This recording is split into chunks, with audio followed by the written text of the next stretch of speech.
Okay, so now we're going to do a more challenging problem, or more challenging problems. What if you have lens combinations? Or what if you have a lens in the mirror? These can get a little more challenging. But once you've done a few of them, then you get a feeling for how this works. Usually, we don't do three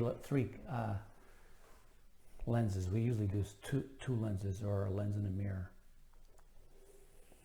So let's assume we have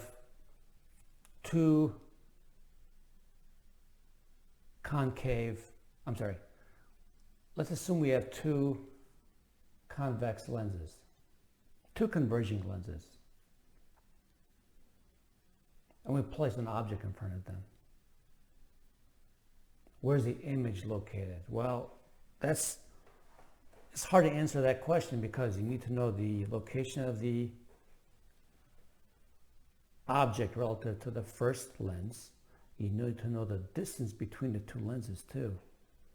Without that, problem is hard to solve. So really, to do a lens combination problem, you got to find the image of the object through the first lens. That image becomes the object for the second lens. Then you take the object then for the second lens and calculate the image distance through the second lens. Now this is going to require ray tracing for both lenses. Now the magnification turns out to be the magnification through the first lens times the magnification through the second lens. You can easily show that.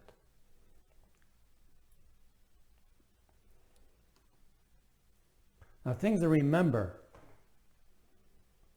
when the incoming rays pass through the object, before hitting an optical element, this object is real. When the incoming rays pass through the optical element before hitting the object is virtual. And in that particular case, the object distance is negative. When the second case is true, the object distance is negative. And when you have a virtual object. What is an example? Let me draw it on the board. Now I want you to think about how that affects the ray tracing. So suppose I have two lenses. In fact, let's let the lenses be real close together. I have an object here, and the image produced by this lens is over here. Now the rays are going this way, but now this becomes the object for this lens, but the rays are going this way. So this distance is negative. That's a virtual object. And you're going to deal with that in the lab.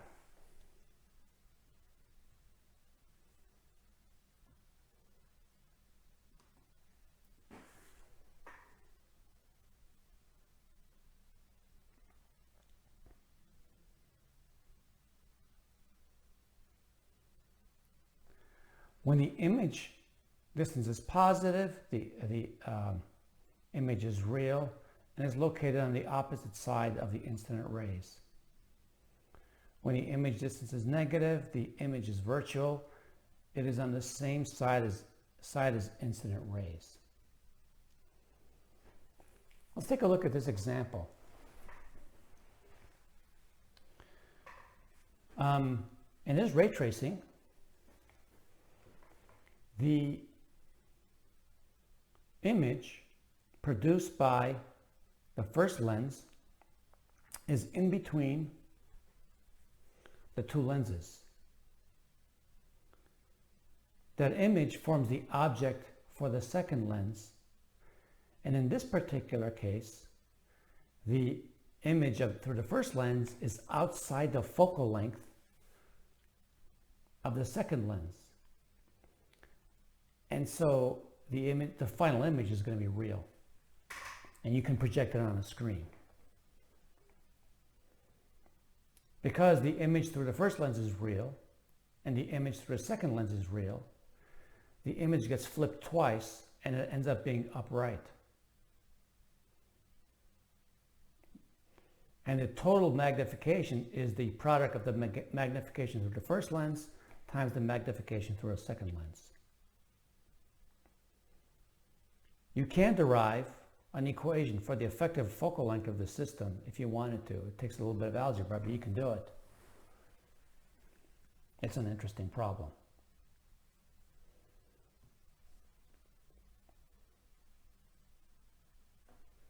Let's do a lens combination problem. Let's solve it numerically, and then we're going to look at the ray tracing. But I'm not going to draw the ray tracing on the board. I actually drew the ray tracing on a sheet of paper, and I included it in the PowerPoint, and then we'll look at it because the ray tracing is a little bit more complicated. It's hard to draw on the board. Okay, so we have an object is placed 4 centimeters to the left of a double convex lens, focal length of 12 centimeters. We want to determine the location of the image. Is it real or is it virtual? And then we're going to put a second lens 12 centimeters to the right of the first. We want to find the final image of the system. So I think what I want to do is kind of draw a picture. It won't be, I'm not going to draw ray tracing. I want to draw a simple picture of the system. So you get an idea what this looks like. Okay. Walk up to the board. Just 1 second.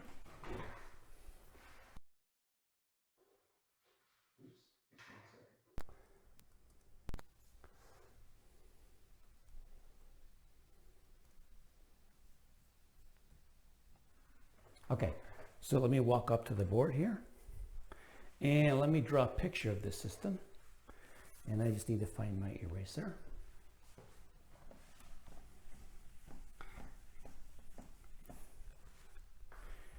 Okay, so I have 2 lenses.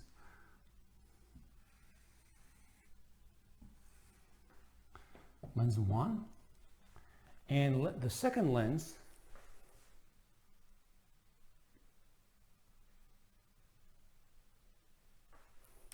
is 12 centimeters to the right of the first lens.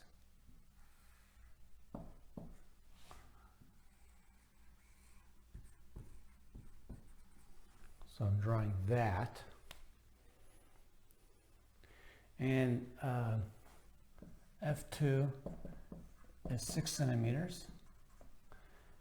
F1 is 12 centimeters. So really the focal point of this lens is right there. Okay. F1 is right there. And the object is like right over here. So obviously we're inside the focal length of the lens. That means that the image produced by the first lens will be virtual and it will be back here. Okay, let's use that formula to find the image. So right away I'm going to solve for 1 over SI.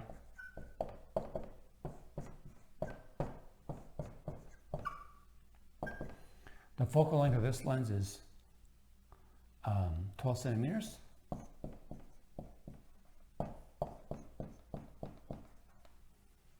Common denominator will be 12. So this is 3/12.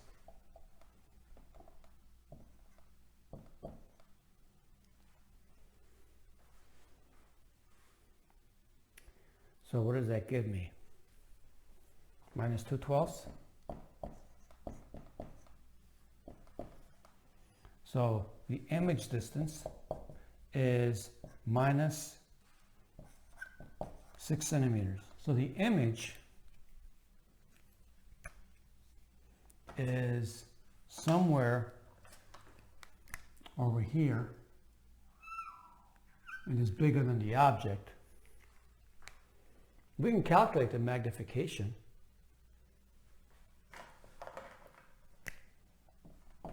M is minus S sub I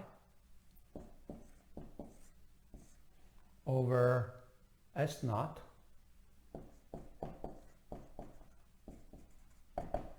and that gives you minus and minus gives you positive. So if this was 1 centimeter, this would be 1.5 centimeters tall. Okay, so the image is bigger than the object. This is now going to serve as the object for the second lens. So I need to know the total distance. The total distance is going to be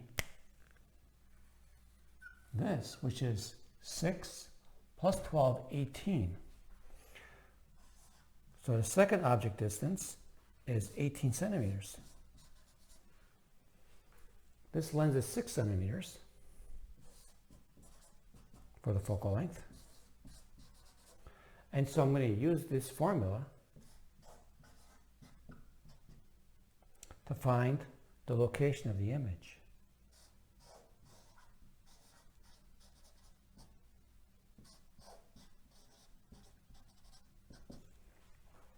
Find the common denominator.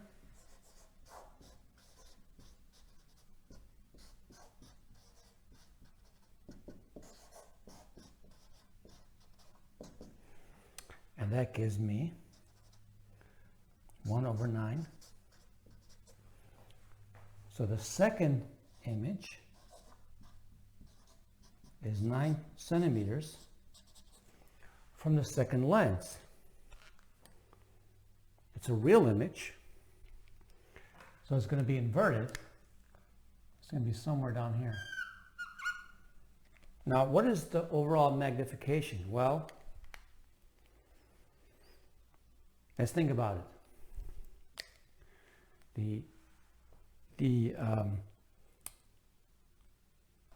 The object distance was 18. The image distance was 9. So let's calculate the magnification for the second one. I'm going to call this one the first one. The magnification for the second one is going to be the minus the image distance over the object distance, minus a half. Oops, no units on this. So what I'll write is minus 0.5. The product of these two is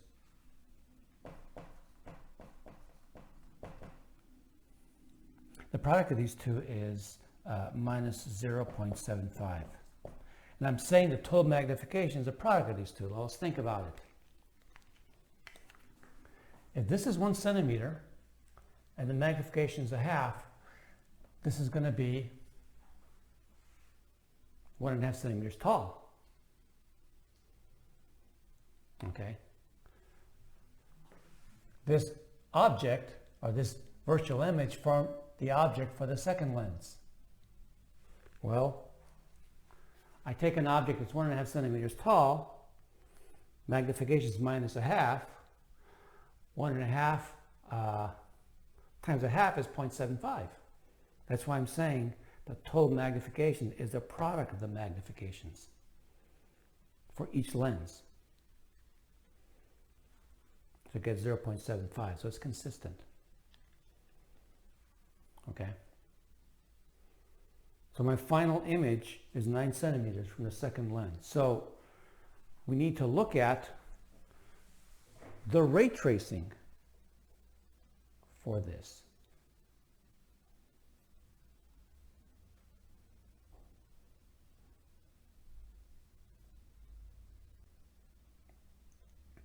Okay, so you see the ray tracing, and I'm going to use a pointer to go through the ray tracing. So here's lens 1, here's lens 2. I drew this to scale. So here's lens 1, here's lens 2. The orange is lens 1. So let's do the ray tracing for lens 1. Here's the object, parallel before, focus point after. Remember that the focus point of the first lens coincided with the location of the second lens. Then I had focus point before, parallel after. And then the third one goes through the center of the lens. Notice that none of the orange rays will converge to the right of the lens. I extrapolate the rays back and they converge at this point. This is 6 centimeters away. By the way, my scale is 1:1. Each box is a centimeter. So this was 4 boxes from the lens. This is 6 boxes from the lens.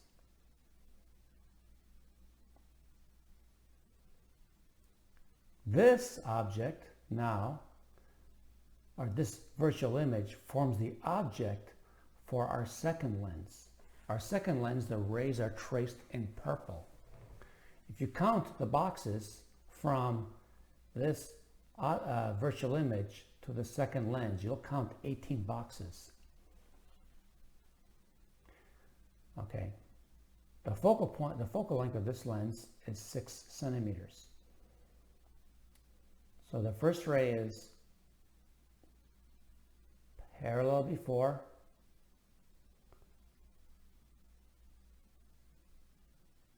focus point after. This is the focus point right there, 6 boxes away from the lens. Okay, 1, 2, 3, 4, 5, 6. Okay, parallel before, focus point after. The second one, focus point before right there, parallel after. And you can see where the image is formed. Those 2 purple rays converge. And the other one, the third one, goes through the center of the lens. Right there. And there's your image. Okay, so that's how we do a ray tracing for this. And in this particular case, we formed a virtual object, a virtual image through the first lens.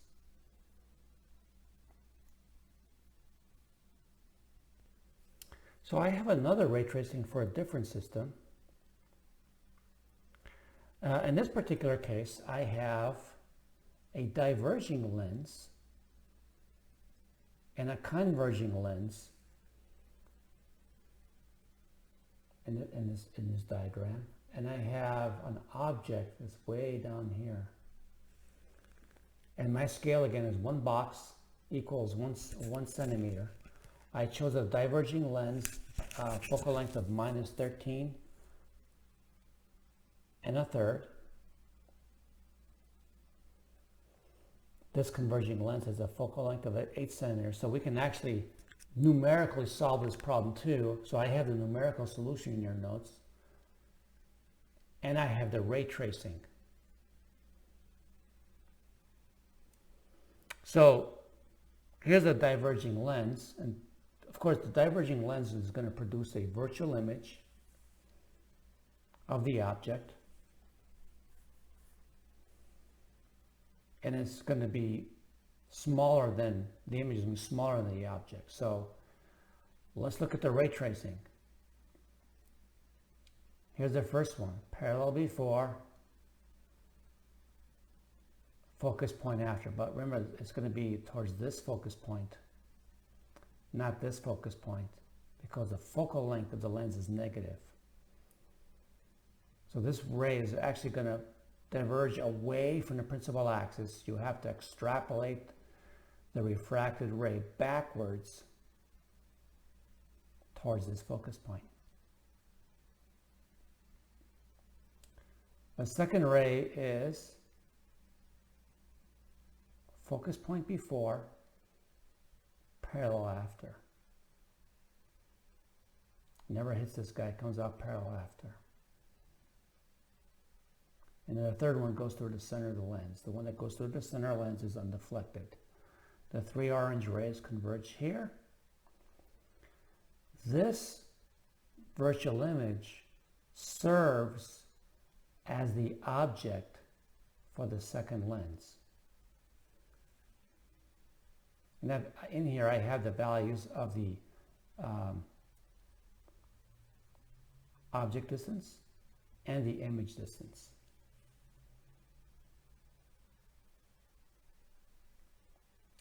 So here's our second ray tracing. I do parallel before, focus point after. Focus point before, parallel after. And then the third one goes through the center of the lens. And here's your final image. It's real and inverted. And I have in here all the values. I have P1, which is the object distance for the first lens. And I have the image distance for the first lens. I have the object distance for the second lens. And the image distance for the second lens. And you can count off boxes to figure out how far apart these lenses are. So this is completely worked out for you numerically and as a ray tracing. So study this. Please study this. Let's take a look at one more lens combination.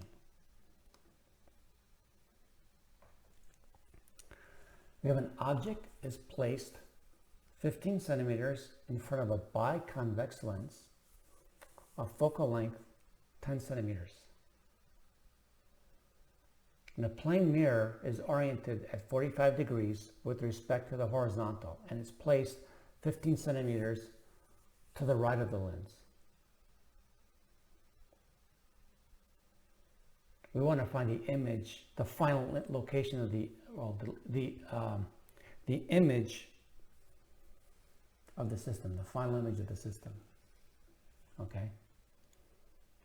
This is not easy because of this mirror. In fact, if you do a calculation for this particular problem,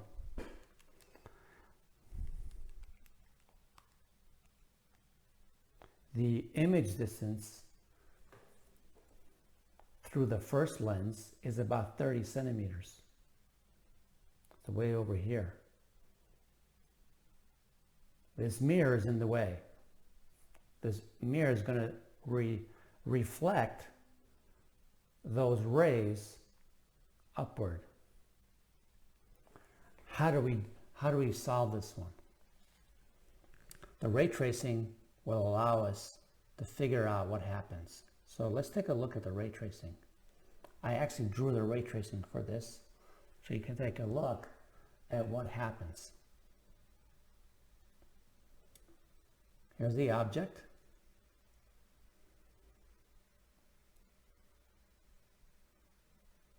Oops, my object somehow moves. Just give me a second. Okay, I made a correction to my figure, so somehow my slide moved. Okay, so here's my object. Parallel before, focus point after. The focus point's right there. My scale got erased. It was in the bottom left-hand corner.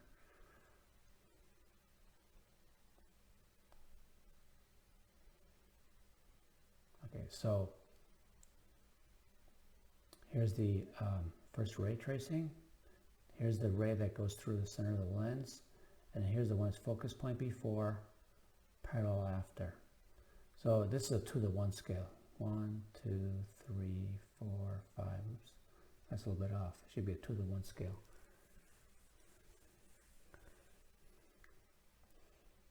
So focus point before, parallel before, focus point after, 1 through the lens, and then we have this one. These rays hit the mirror, and then what?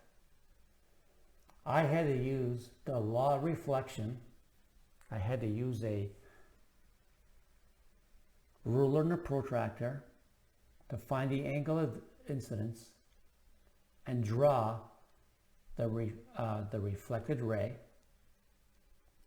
And when I did that, I found that they converge at this point.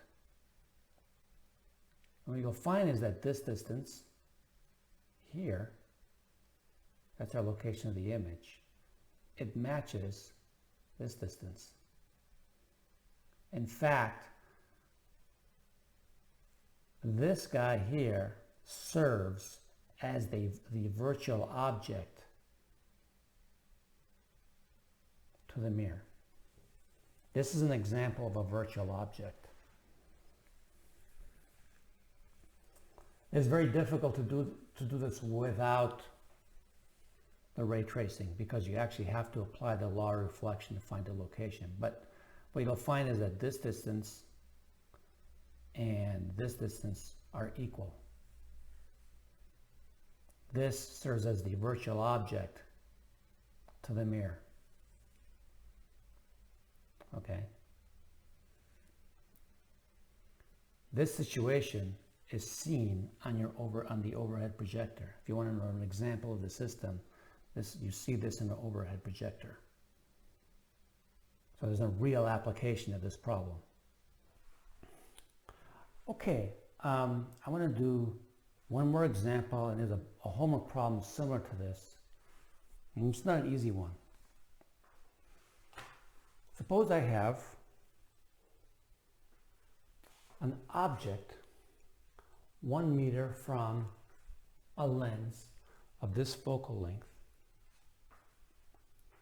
and then 1 meter away from the lens, I have a convex mirror with this given focal length. I want to find the final image of the system. Now, I won't do the ray tracing. Ray tracing will take a lot of work, especially on the board. I can't do this one on the board very easily. I have to do it on paper. All right. So we're going to use the object image formula, but we have to carefully think about, just a second. We have to carefully think about all the images. So I'm going to take that equation, solve for SI.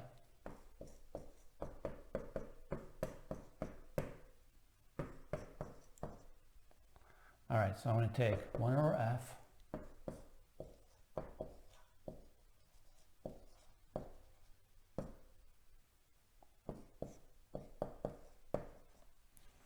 and I would use I'm not going to find a common denominator. I'm going to use a calculator and find that the image distance is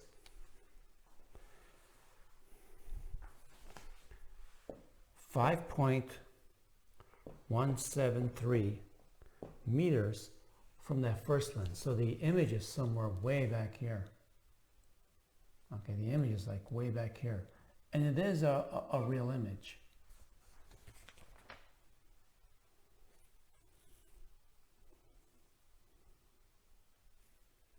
Okay, so this distance is over 5 meters. The rays are going this way through the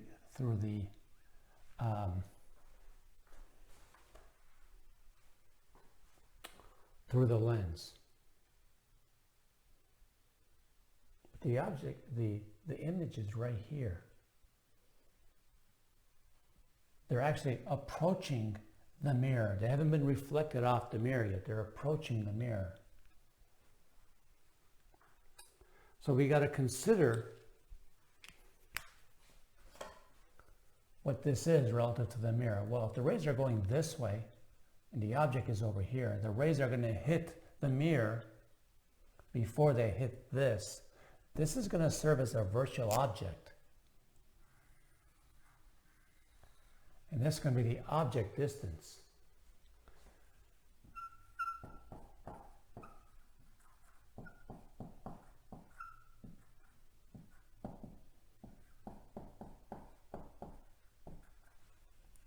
This is 4.173 meters from the mirror.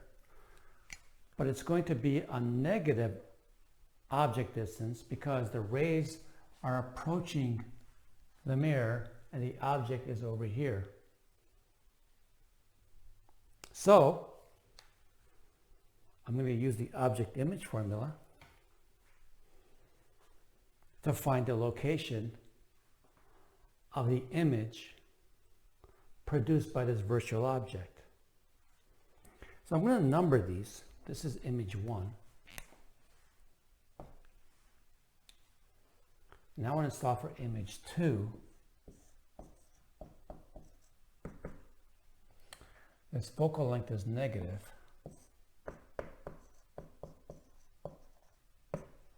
And this is going to be negative.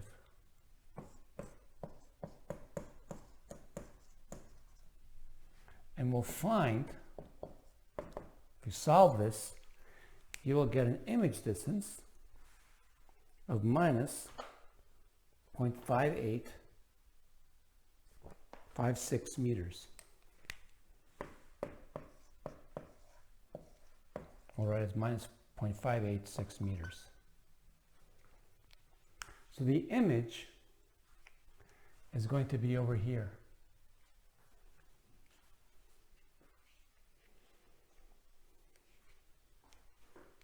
That's negative. That's negative.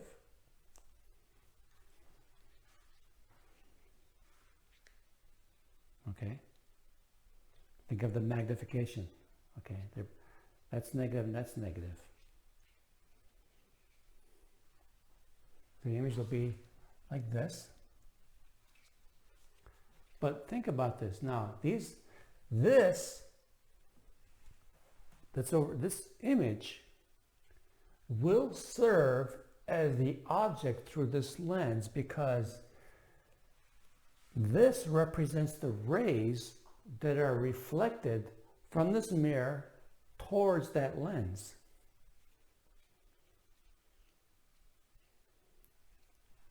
This mirror is going to reflect the rays that way. Where are the rays coming from? They're coming from this object. So you have this object that's over here,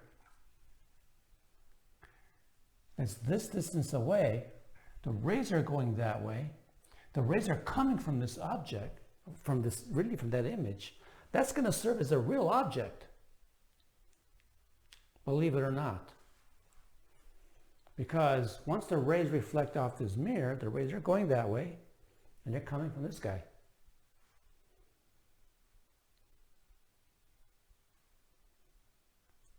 So what's the object distance in here?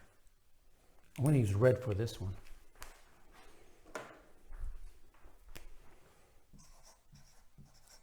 It's going to be 1 plus 0.586. 1.586 meters. And so this is going to serve as the object for this guy. And it's going to be a real object, so you're going to get a final real image, believe it or not.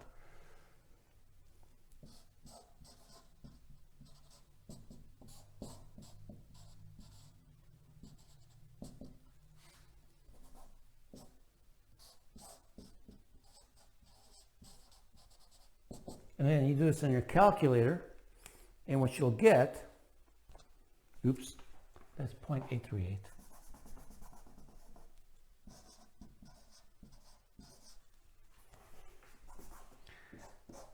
What you'll get is SI3, again, I'm not going to get a common denominator from that, is 1.78 meters. And the image is real, believe it or not. I show this to you because sometimes these problems, even with two elements, can be fairly complicated. This is probably as complicated as you can get. Okay. Now the ray tracing for this is extremely difficult. Okay. It would take you a while at home to actually draw this. So I'm not going to go through and draw the ray tracing. for this this one. On an exam, I'm not going to have you do a very complicated ray tracing because it takes so long. But you should be able to figure out how the images are formed using the object image formula. So really, that's all I have to say for this chapter. Thank you. In this setup, I have in this demonstration, I have a two-lens system. They're both converging lenses, and as you can see, the two converging lenses form a real image, but in this particular case, the image is right side up, and that's because each lens flips the image. Just to show you, remove this.